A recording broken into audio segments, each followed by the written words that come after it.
welcome to Namespace Podcast. I'm Jordan, and I'm here with my co-host Derek. Hey, we're here to talk about microservices today.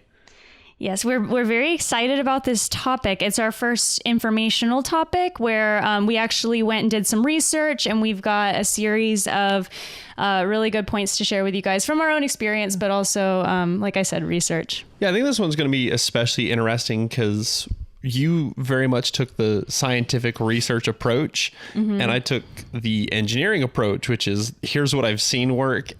And so it's going to be fun to refine the two ideologies together through this. So let's jump right into it. What do you got for us?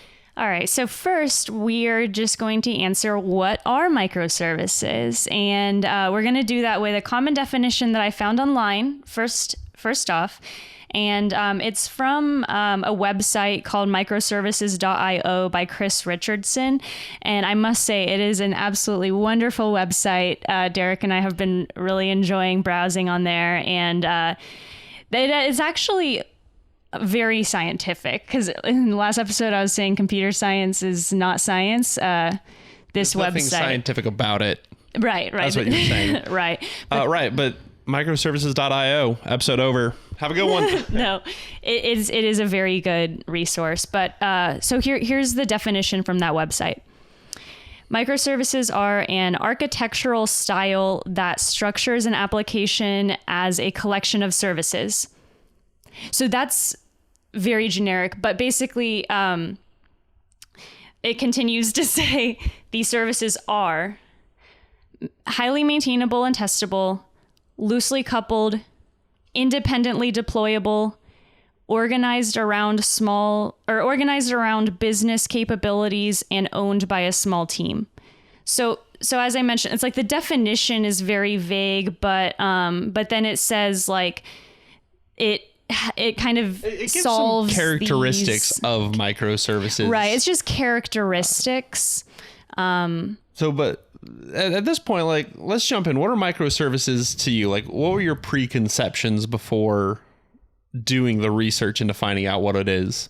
Right. So to me, well, at first I thought a lot about serverless, because things become very, I guess, separated out whenever you're doing something in a serverless way. But I know like microservices are not always serverless. So then to me, I'm thinking it's just whenever you separate out pieces of your code into different deployable chunks, which I didn't really have a strong conception of how these separations would occur or where, I guess, any other specifics. So it is very vague, but yeah. And so this is where my pet peeve comes in with microservices. Originally, when I first heard the concepts, it's like, oh, this sounds brilliant. And I kind of thought about the single responsibility principle. It's just supposed to do one thing and do it very well. And to quote my favorite MASH character, Charles Emerson Winchester, I do one thing at a time, I do it very well, and then I move on. I think that's just a fantastic way to do things.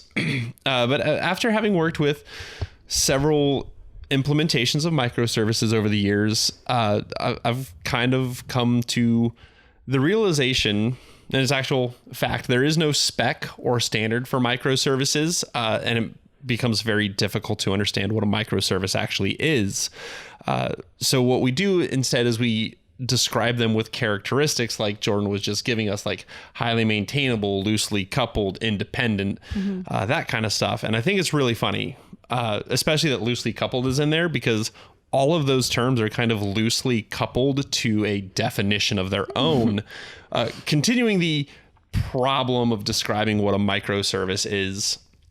And so the fact that you're calling these things independent but loosely coupled is kind of contradictory of each other. If they're independent, they can't be coupled to anything. Yeah. And so, you just have these maintained by a small team as well. Yeah. That's also really fascinating to me, because like, what's a small team? Is it 2? Is it 4? Is it 9? There's this thing called the 2 pizza principle, I think, which is a team of developers should be able to be fed by 2 pizzas for a meeting. So to me, that means about 4 developers, because I'll eat half of a Okay. pizza myself. And I just assume every developer is going to eat as much as me.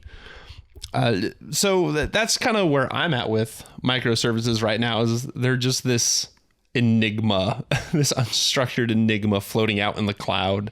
And I want us to tackle that today. Mm-hmm. Yeah, so as we already covered, the definition is broad, but we do have a lot of information about how to do them, why they're done, like why it's an architectural pattern, what problems it's solving. But first, we'll talk about a little bit about the history. So 2005 was the first year that the term was mentioned by, Dr. Peter Rogers. Yes. So that was at a conference. And then in 2011, there was another conference where a couple people talked about it. James Lewis and Fred George both presented on the idea of microservices. So yeah, kind of around that time period, it was getting started. And then I guess who made it popular? Yeah. So from what I remember and what I was able to find online confirmed it, like Amazon and Netflix were 2 of the big early adopters, and their wild success as companies has kind of launched this architectural pattern into popularity. It's almost impossible to read a job description where you're doing REST API development and they don't mention microservices somehow. But it's also very interesting to me that the imitators have done what imitators do. They've imitated the action that Netflix and Amazon took, which was, oh, well, if they have microservices, we need microservices and we will be as successful, but not having the groundbreaking disruptive services and platforms that Netflix and Amazon did. And so I think that's, again, further caused problems because they were doing microservices for the sake of microservices, which again, according to microservices.io, is an anti-pattern. You shouldn't do it just to do it. But I think that we need to start a drinking game. Like every time we say microservices, we should take a shot or something. Yeah. We're going to be mentioning it a lot. Maybe the listeners can do that. That's a drinking game for you guys.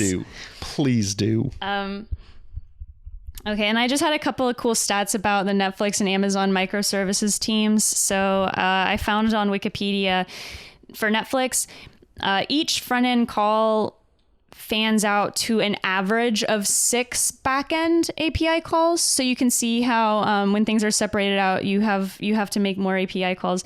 And with Amazon, actually, I read that in order to build just a single Amazon web page, generally 100 to 150 services are involved. So very micro for those teams. And you can see that, for Netflix and Amazon, because they're such large companies, you can see how that would be helpful to separate out projects so that people, you can't have every single person who works at Netflix collaborating on the same repository. It seems like a very difficult challenge. So microservices solves that.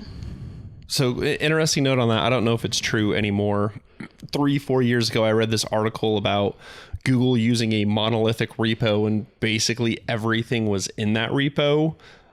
So if we have any, employees at Google that want to confirm or deny that, it was just really interesting. And the article kind of made the case of why they wanted that done, but very interesting. And then I guess last piece of history, I had put here, when did they become a standard? But Derek and I kind of thought, yeah, they, as we mentioned before, they're not, you shouldn't just start a project using microservices to use microservices. They're there to solve a specific problem, which we're going to get into what problems they're solving. But they're not necessarily a standard, like this is something you should be doing. It's something that will help if you're having certain issues. Yeah, and as I mentioned, there is no spec nor standard for microservices. But in the spirit of the question, when did it become so standard for pretty much every company to be using these things? I think that defaults to what we're talking about, that it's not for everybody. And so maybe every company shouldn't be using it the way that they want to, or the way that they're trying to. Yeah. So there is no standard, and hopefully there never is a standard. Well, hopefully maybe someday there will be a definition. That's called a spec. I'm okay with a spec, but a standard. Right. Okay, so the next section we're going to get into is why. So why did microservices become popular? Why were they used? What problem were they solving? And just why are they becoming a more prevalent way to architect software? So first, we can tackle the downsides of a monolithic architecture. And here's... I really think that's the why there is. There was downsides to monoliths, and somebody wanted that fixed. Right. And the first downside that I thought of is that a monolithic code base can be overwhelming for new team members because it's just you show up to a project, and if there's so many different directories and files, and just depending on how it's organized as well, if it's poorly organized, it might be difficult for somebody who's new to a team to feel like they understand what's going on in that code base. So if you have different repositories, or at least like different services separated out, it's possible that that could be less intimidating for somebody who's trying to get to know the code base. And Derek, you can give your input on this one. Yeah, I was actually going to just let you go through all of them because oh, really? mine almost can be applied to all of these. But for the most part, I'm with you. It's really hard for one developer to know an entire monolithic code base. And of the ones that I've worked with, it's really difficult. And I pride myself on having a really good mental model of an entire application. But it's the nitty gritty details that escape you in a monolith. And on the other hand, I've had some microservices that are like 4 files, including the tests. And I know those very, very well, very broadly and very in depth. And it's very nice. All that being said, and this is the point that kind of applies to all of these, it comes down to the discipline of the developer, really. You can have a poorly organized microservice that's only a few files and lines and modules and whatnot. But if there's just no sense or organization to it, then it's going to be just as hard as a, poorly organized monolith. Now, maybe the microservice, because it's smaller, there's less room for abuse. It's less snakes to untangle. But I think a lot of it comes down to the discipline of the team and the developer themselves. Yeah. And one other note I had for this one is kind of on the other side, a microservice code base can be intimidating as well because of all the new patterns that you're having to follow in order to get data and update data and share data. You have all these new standards and usually new design patterns that help you adhere to these standards. But that can also be intimidating. So that's just another There's pros point. and cons to both. Right. Okay, so the next downside of a monolithic architecture, the application becomes increasingly difficult to modify as the project becomes more complex. And what we're trying to get out here is whenever you make a change to a file, the changes that cascade into other pieces of the code can be a big deal in a monolithic architecture because everything's kind of talking to each other and there's no real separation, there can be separation, but it's not as clearly defined as with a microservice. So when you have this, all of this code that's very coupled, it can be difficult to make a change that doesn't break the code in some way, shape, or form. So it's risky to deploy small changes. That's another piece of that. Yeah, again, very, very true. I'm going to say that it's going to depend on the discipline of the individual developer and the team of developers. You can let those happen in a microservice, but it is much easier to commit the sins in a monolith. And so, trade-offs. That's all I'm trying to say, trade-offs. Definitely.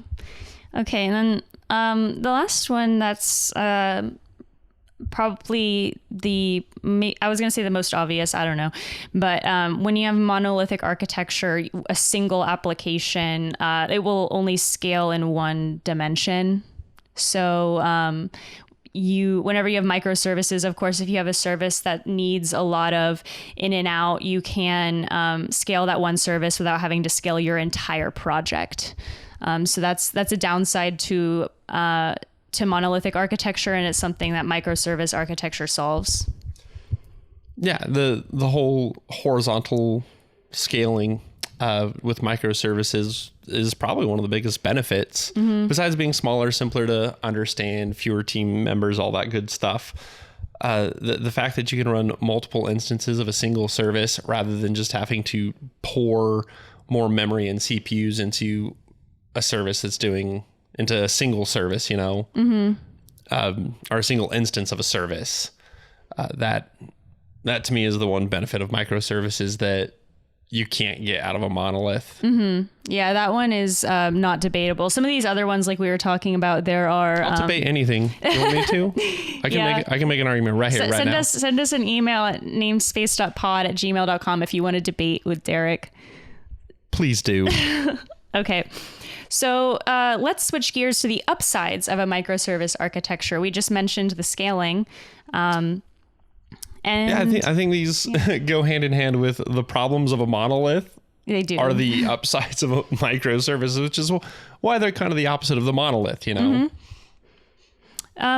yeah, I mean, basically like the same characteristics that I mentioned in the loose definition at the beginning: highly maintainable and testable, which actually we didn't really talk about testing microservices, but it seems, I mean, I think you have to have kind of different testing strategies there. Anyway, we can talk about that if we want. And then loosely coupled, that's a benefit of microservices. Independently deployable, organized around business capabilities, owned by a small team. So you only have to communicate with a small group of people, and you guys can stay in touch and not have to worry about like meetings with a whole bunch of people that go nowhere. So I guess, yeah, those are some benefits. It's kind of in the definition, but we added on a couple more. Easier to evolve your tech stack. That is a huge one. Sure. Or just not even to evolve your tech stack, but just to choose different technologies for your different services that make more sense for that service. Yeah, again, one of those benefits that you don't really get out of a monolith. With microservices, you can have a pipeline or a workflow or something, and each step of that can be written in a different language, different version of the same language, or however you want to structure that database, which is really cool because you can now upgrade, service A from Python 2 to Python 3, and service B can still be dependent on Python 2. Or if you're like, hey, this Go library parses XML way quicker than the Python does, we're going to use the Go one instead now. You can just swap that out and it doesn't affect the rest of this. And you can't really do that inside of a monolithic application. You've kind of tied yourself to that single language. For sure. So yeah, that's a huge one, especially with all the new technologies coming out and just everything in software rapidly evolving. It's a way to not have to rewrite your entire code base all the time. But yeah, and then this next one we already kind of talked about is whenever you have a microservice architecture at a very large company, specifically, it's much easier to divide up your team so that people only have to manage a small chunk of the code. You're not responsible for understanding the entire project, especially if it's Netflix or Amazon, where it's just I can't imagine having to understand what's going on in that entire code base. Yeah, like I said, Google, I think, has a monolithic repo, so... And I can't imagine it. Yeah, especially when we always talk about subject matter experts. People love to throw that around. As a subject matter expert, you can't know everything about this field necessarily. We're going to get into another episode where I'm going to talk about that in more detail, but the microservices helped you become the subject matter expert for whatever it is. Do one thing at a time, do it very well, then move on. For sure. Okay, so yeah, those are some things that microservices were solving, what made it popular, and just kind of the upsides to it. But now we'll talk about some of the how.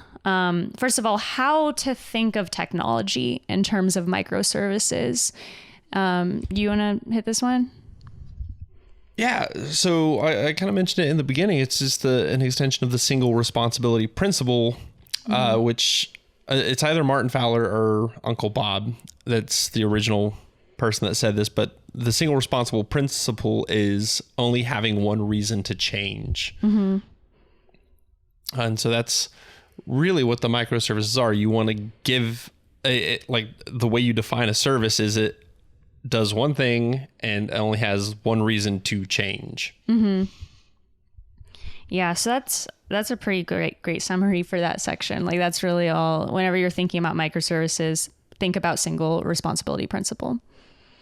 Okay, and then how to implement microservices in your own project. Like we said, you might not need to. So think about your use case. Think about if you're starting a brand new project from scratch, you're not going to have the problems that a microservices architecture solves. When you're starting a new project, generally, you just want to go monolith. You're just trying to get some code out there and don't solve problems you don't have, basically. I love that saying, don't solve problems you don't have. Yeah. But I'm going to ditto all of that you were just saying. When you're starting off something new, very rarely do you know it's going to be the wild success that needs the horizontal scaling in multiple languages and all that kind of stuff. And you want to focus on getting a product out there, what's it called, a MVP, a minimum viable product. And you're just shooting yourself in the foot, hanging yourself, however you want to word it, when you're trying to orchestrate a bunch of microservices. Like just get something out there, be disciplined in your code craft, and go back and refactor when you hit those bottlenecks and those ceilings that require microservices. Yeah, and I guess kind of like you said, being disciplined with your code craft. It's like if you write clean code and you're thinking about the single responsibility principle already, it will be easier later down the line to separate into microservices if you need to. So whenever you're getting started on a project, like we said, monolith is most certainly what you're going to want to do, but you can write your code with the thought in mind that you want to keep things decoupled as much as you can to prepare yourself for the future in case you do end up a wild success and needing to rethink your scaling and whatnot. So that's for a new project. And then also, whenever you're figuring out what your microservices are, we're talking about vertical splits, not horizontal splits. That will be important for implementing microservices. Do you want to talk about this one? Yeah, so this kind of stems from a few microservice implementations I've seen. And one of them split on the horizontal layers. So you had a data access layer, and it was literally in its own repo. The project was called Project DAL, and then you had Project Work, which was the business logic and the messaging event stuff, and then you had Project API. So 3 repos, all horizontal splits, and the way you tied these things together was like 3 boards, and you drove a nail through them, which took bits from the DAL and it moved it up into the API, or the API down in the data access, and upon seeing it, I was like, this is absolutely not how microservices are supposed to go, because they are not loosely coupled at all. They actually ended up very tightly coupled, but they were in their own repos. So, there's that loose definition for you. Right. It's like it doesn't meet that one criteria, but I mean, you divided up your code. Is it a microservice? It's hard to tell. Yeah, that was just my one anecdote about that. But right, those are very coupled repositories, and that is not how you really want to be architecting microservices. Like, think about when you're designing a REST API and you have your different resources. I feel like that's a good place to start whenever you're trying to think about microservices in a project. If you've designed APIs before, your services will be very similar to resources in an API. Yeah, and oftentimes that's how a microservice is going to get decomposed to, is the actual resource. Cool. Oh, and then one other thing I wanted to mention here, because Derek and I were talking about this, is UI a service. Like, whenever we're talking about vertical splitting, does that mean each service has to handle its own UI component? Like, or is there a separate container or a separate service for UI that, it's kind of coupled to all the other services because it has to get information from all the APIs? Like, how should that work? And there's certainly multiple ways to do it. Derek do you want to say your thing? Yeah, sure. So my take on it was a UI is not a service. That's why I want you to say it, because I'm not sure yet. So you say that part. So yeah, the service is some action being taken or something being done. And the UI is just the wrapping paper or the makeup or, however you want to word that goes on top of it that makes it look pretty. And so you may have a service that can deliver a UI, but a UI itself is not a service. Maybe it's a service that displays information. There's an action. But it's not. So the UI, though, is not actually doing anything of itself. Something is delivering a UI, and it is serving a UI. The UI is not serving data. It is formatting and displaying data. So that's why I'm not considering a UI a service. Right. At least not in this context. Yeah. So usually, I mean, your UI will be separate, and we'll be calling the different services that you have, or like an API gateway or a facade would be best. And for the most part, that will be kind of separate. But there's a concept of micro front ends that you can look into if you want, because that's what I was looking into at first when thinking about how the front end should be rendered in a microservice architecture. And you do have options, but I would say for the most part, kind of like Derek is saying, you can just have your UI separate. But that's something I was thinking about. Thought maybe some listeners might have a similar thought about how the UI fits into this. I'm glad that I was able to convince you. I'm not 100% convinced, but I do like your notions. We'll have to talk to some more people. Oh, that's fair. But just because I have an opinion doesn't mean it's right. It sounds good though. I know. I said it. Okay. So next point we're gonna hit. Let's say you're starting with a monolithic architecture. How should you transform into microservices? First question, should you? Of course, people like Derek is saying, people want to imitate Netflix and Amazon, and that people want to do what they think is going to help them improve their product. There's a lot of things you want to think about whenever you're trying to decide if you should switch to a microservice architecture. I will say, just as a note, you will have like new deployment environments. You will need a new pipeline. There's going to be a lot of changes that need to be considered first and foremost. That will be big decisions and big implementation, big changes.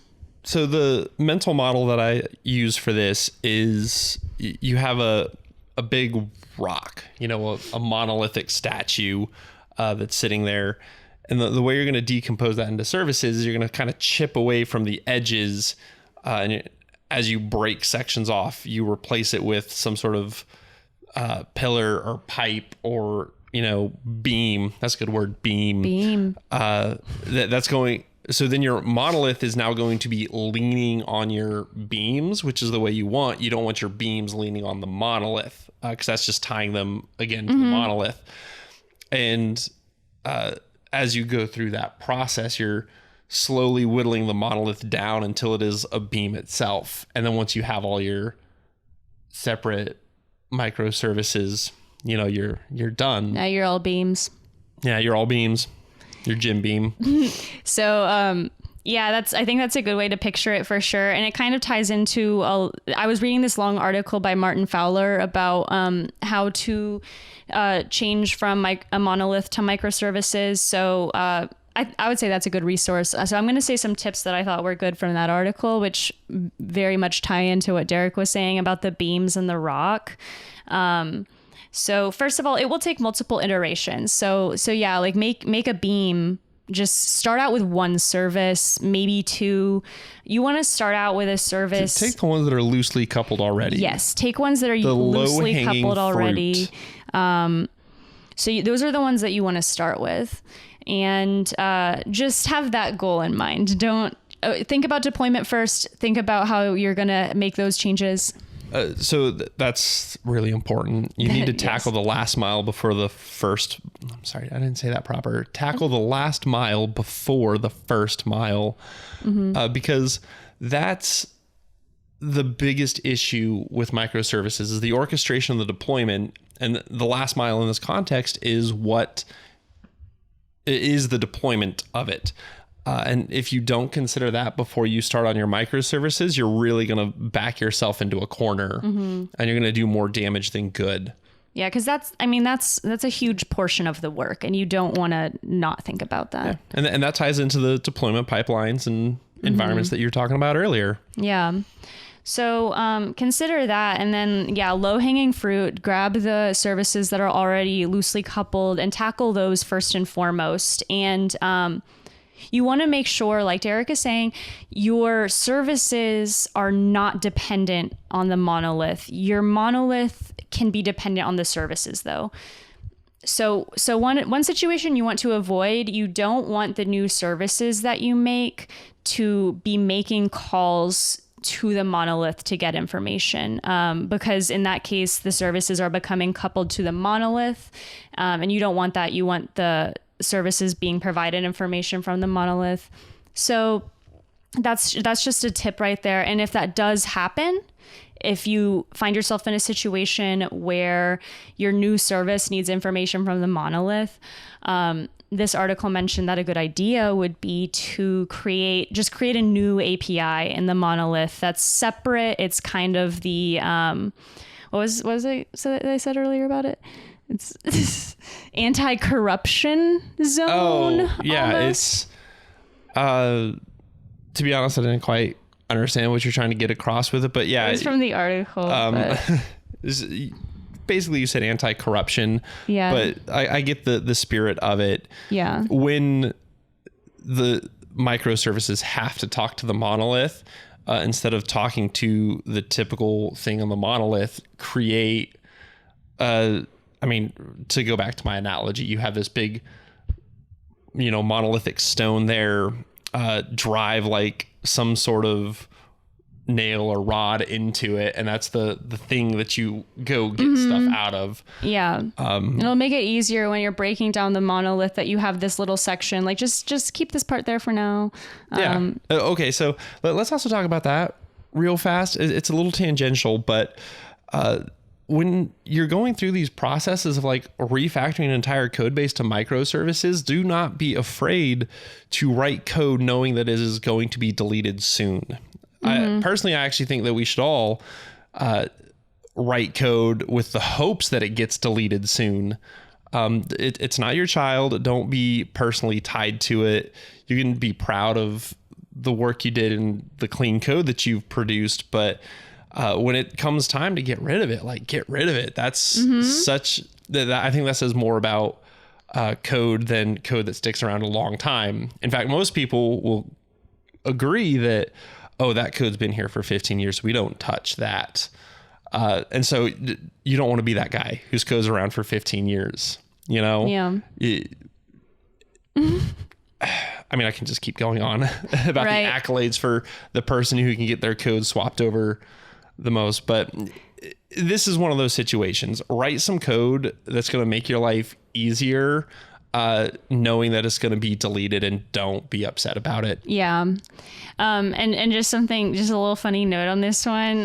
Derek always says he loves to see the color red in a pull request. That is the best. I love the color red in the pull request. Another one of my favorites, and I think this comes from Uncle Bob as well, is commented code should be deleted with extreme prejudice. And I just love that sentiment. Mm-hmm. Okay, let's see if we have any more tips for... Oh yeah, so we already said like pick the low-hanging fruit first, like take things that are already loosely coupled out first.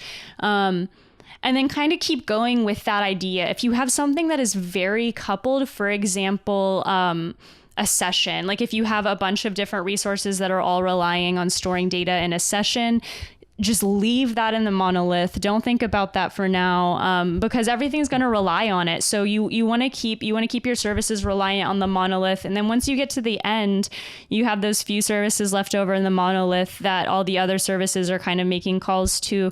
Separate that out last. And that's just a tip. And I believe those are referred to as the sticky bits. Yes, the sticky bits.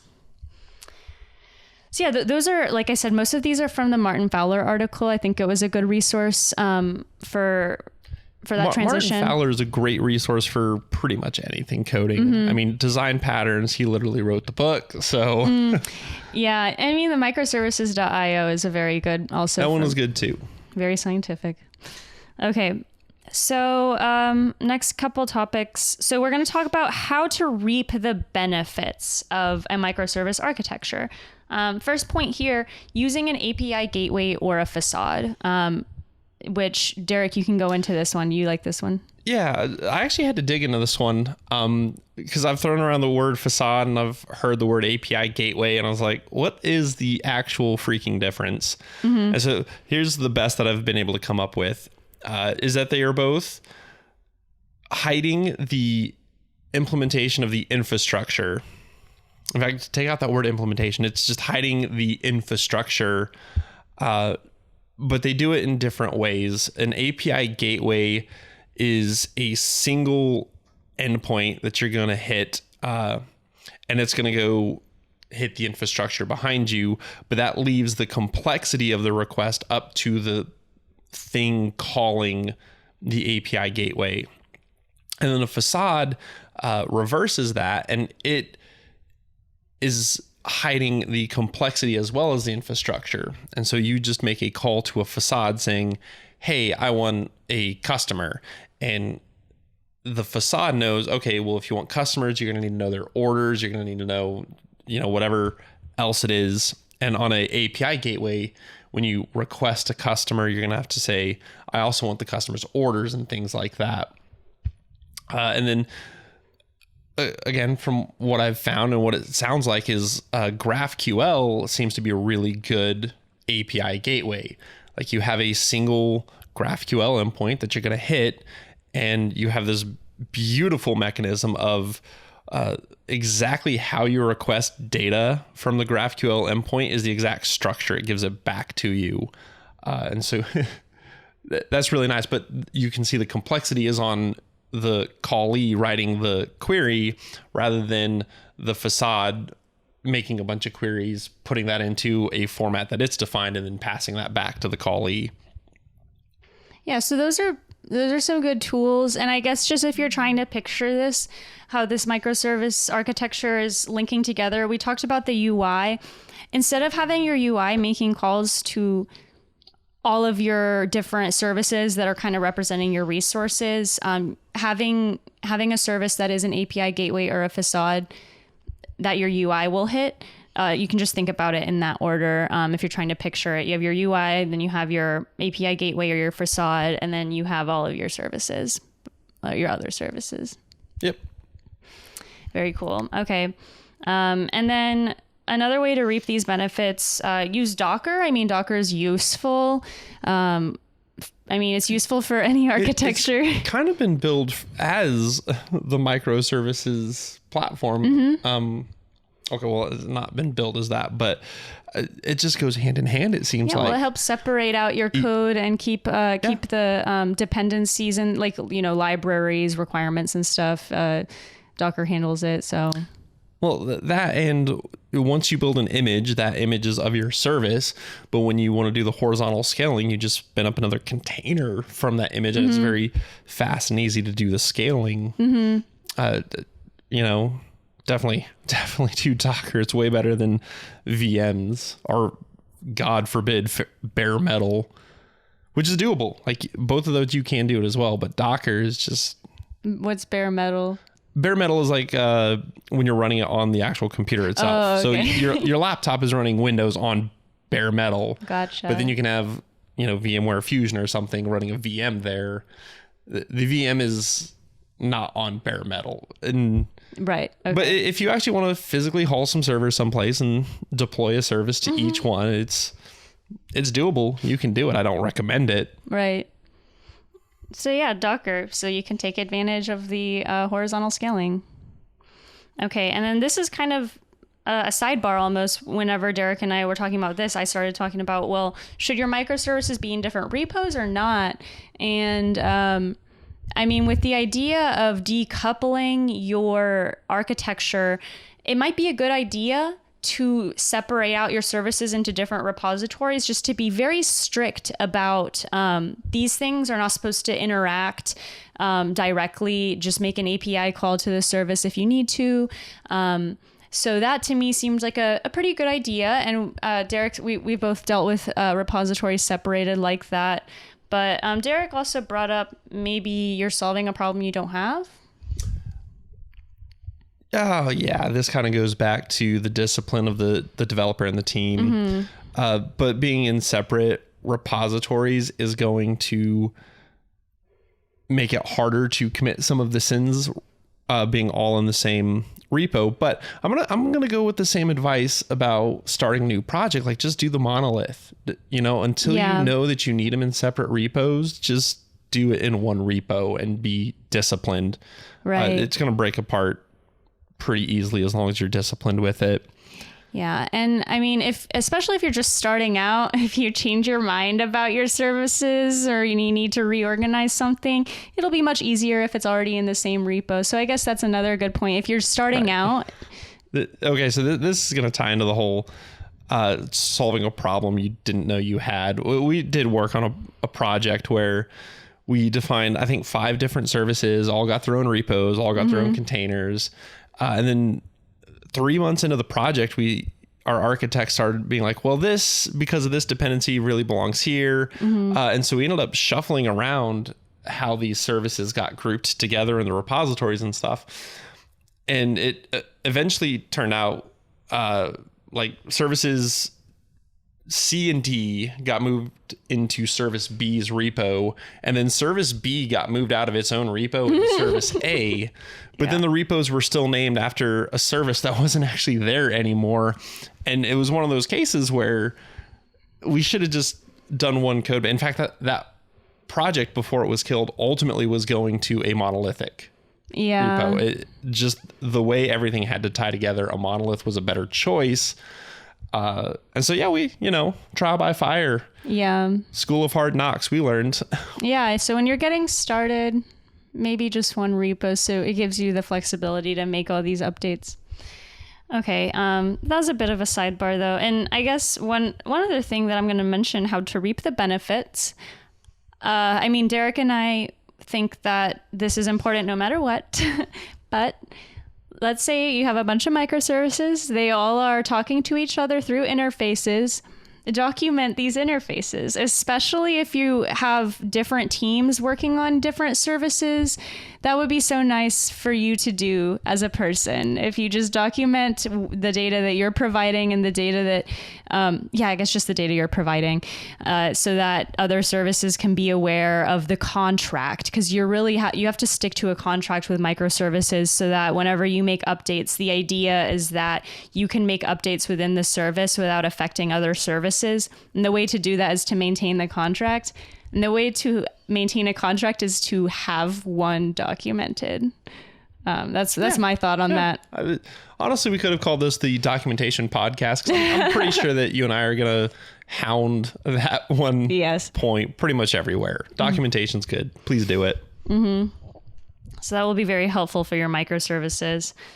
Okay, and final topic, how to avoid the downsides of a microservice architecture, because there are some downsides, and I will say probably the biggest downside is having to deal with your data separation, because what the idea with a microservice is that you have your service and it interacts with a table. Maybe it's its own database, but you want your data separate, right? So having to deal with keeping your data separate, but it's also kind of related. You end up having to make a lot of API calls, right? So you may need to update your database, but then to be consistent with other databases, make calls to those services and have those services update their database. So in this context, you're talking about the design choice to have a database per microservice, right? Or just like a dedicated table or dedicated set of tables. Like, I guess it could be in the same database, but separate. But I want to draw a distinction there. That each, in the case, like the problem that we're getting to here is when you really get like pure drink the Kool-Aid microservices, each service should have its own database, but then you do have actions that are going to occur that will need to affect two different services, and how do you do that transactionally and atomically? And so that's what you're trying to approach now, right? Yeah. And when it's just separate tables, you still have a DB transaction, that's fine. Oh yeah. But it's when you have separate databases, or you need to put something on a messaging queue or something like that that's outside the scope of a database transaction. And that's where microservices really start to have some issues. And so the solution to that is, I'm pitching that to you. No, I'm softballing that to you. Go. All right. So the solution is to choose a design pattern that will solve it. So you have a bunch of choices that are documented. I would say microservices.io is a good place to look for these solutions, because a lot of people have dealt with this problem and people have come up with ideas for dealing with it. So kind of study that. One is the Saga design pattern. So that's helpful for determining whether or not a certain call or transaction was successful and how to relay that to other services and whatnot. So if you're familiar with React and Redux, there's a lot of sagas involved in that. So that there's already some Saga design pattern going on there. So that might be familiar to you. But Saga design pattern is kind of seems like the best way to tackle this problem. I'm not going to go as far as say the best, but it's definitely a familiar one and a pretty good one. Yes, and it is out there. If you're already familiar with it, by all means, like, keep exploring. But anything technology related, like, there's an engineering choice that's to be made there. So if it's not going to fit, don't try to pigeonhole it. Yeah. Did you want to talk more about this one or just go to the next one? No, I think we can move on. Okay. Honestly, the next one is the one I think is most interesting. Yes. So this one's cool. I guess like you're saying, you have choices. So the event sourcing, I guess pattern event sourcing is I don't know if it's a pattern. I think it's a concept. Okay. More of it, but right. So event sourcing. Yeah, event sourcing is great. And Derek and I talked about this one a lot. We tried to figure it all out. And I guess the nitty-gritty idea of it is whenever a command is taken to do something, first thing you do, store the event, store that it is going to happen. And now you have that stored. And now whatever else has to happen to finalize that command, for example, if you're deleting something, you may need to delete the thing and then also maybe delete something related to that thing, maybe log it. If you first just store that the event took place, now you can ensure that eventually all of these other databases will be consistent with that information. Yeah. You like it? That was good. I mean, we can talk about this for ages. It's so cool. The way I began to understand it was you're taking snapshots every once in a while, and in between snapshots, you're just recording why something changed with the pertinent details that, if replayed, will get you back to the current state. So, and then that's how you go from one snapshot to the next. And I think that's a really interesting concept, something I definitely want to explore more often. Yeah. Or not more often, but in more depth. For sure. And so like you have these snapshots, and this is something I was asking Derek about. I'm like, okay, well, how do you know if your snapshot is up to date or not? Because you're having to deal with eventually consistent data now. So this is kind of where the complexities of microservices come in, and where a microservices architecture can become a little bit intimidating when you're having to deal with these problems and people coming up with very specific ways to implement them, and having to keep up with it. So this is maybe a more complex part of microservices right here. Yeah, definitely. I mean, just as complex of a solution though is CQRS or CQRS. I've heard people pronounce it as CQRS. Okay. I don't know if that's CQRS. Yeah, CQRS. I like it. It's fun to say, but command DJ query CQRS. responsibility separation. There you go. You have a DJ name now. This is DJ CQRS here. We're going to talk about microservices. Yes. Tangential. I digress. Sorry. Yeah, I interrupted. So say what it stands for. Command query responsibility separation. And it is exactly what it says. As things grow more complex, your commands start to differ from your queries. Like when you're trying to act on data rather than just search for data, they diverge quite significantly. And going back to the single responsibility principle, give something only one reason to change. That's kind of what CQRS is tackling there. You don't want this particular database object or repository, if you're using the repository pattern, to have to change for the requirements for commands and the requirements for reading. You just separate those, and that's what CQRS is. Yeah, so that will be helpful for I was gonna say for microservices, but I guess that's probably, I think that's a problem that goes to pretty much every REST API. Yeah. Eventually it gets complex enough that something like that is useful. Yeah, go ahead and keep that one in mind. So yeah, that's kind of the big idea there, is dealing with your data separation will be a challenge. Think about that ahead of time, communicate with your team how you're going to solve it. So another downside that I'll mention is when you have all these different services interacting, there is a lot of room for failure between these interactions, like some service goes down or something. So you have to code for these failures. You have to imagine where things might go wrong, and that becomes increasingly complex. So that's a bit of a downside. And to test all of that, you have to have a bunch of different test cases and possible outcomes in mind. Yeah. Well, you're also going to need a good set of integration tests with microservices. Very, very big deal. Another anecdote, I was actually talking with a guy this weekend at the shoot for another YouTube show, actually, and I asked him what he thought of microservices, and his response was, well, if you want to take all of your problems and make them network problems, you should do microservices, which of course is a little tongue in cheek, but it got me to laugh, and yeah, it's a little true. For sure. So yeah, I mean, that was all the topics. We hit them all. Yeah. So now we just got to go build a microservice. Yeah. And do all the things. Yeah. See how it goes. But yeah, hey, it's been great hanging out. Hopefully you're finding this really informative and helpful. If not, you can totally email us, namespace.pod@gmail.com. Or drum roll. I don't know how to do a drum roll on a couch. That was good. Thank you. Getting into beatboxing.